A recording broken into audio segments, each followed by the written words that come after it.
দর্শক, হাম পরিস্থিতি নিয়ে আরো জানাতে ময়মনসিংহ থেকে আমাদের সঙ্গে যুক্ত হচ্ছেন সহকর্মী কাজী মোহাম্মদ মোস্তফা।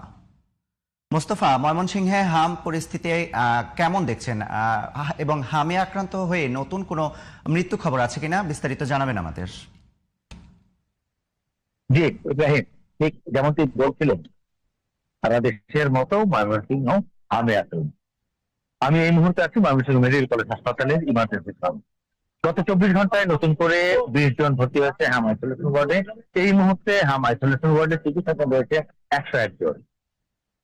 যেন নতুন করে ভর্তি এবং চিকিৎসা নেওয়া আর মৃত্যুর খবর গত 48 ঘন্টায় কোনো মৃত্যুর খবর নেই। এ পর্যন্ত গত 17 মার্চ থেকে ময়মনসিংহ মেডিকেল কলেজ হাসপাতালে 60 জনের মৃত্যু হয়েছে। মৃত্যুর মিছিল যত বড় হয় তত উদ্বেগ, উৎকণ্ঠা এবং আতঙ্ক বেড়ে যায়। এখনো হাম আইসোলেশন ওয়ার্ডে 101 জন চিকিৎসাধীন।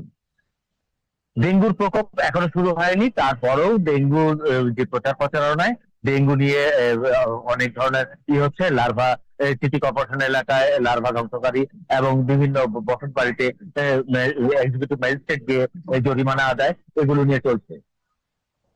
আর হামের জন্য ময়মনসিংহ মেডিকেল কলেজ হাসপাতালের ডাক্তাররা বলছে যতগুলো মৃত্যু হয়েছে তাদের অধিকাংশই হয় একটি ডোজ এবং ডোজ কমপ্লিট করেনি, কেউ হামের টিকাই নেয়নি, এমনটিও রয়েছে।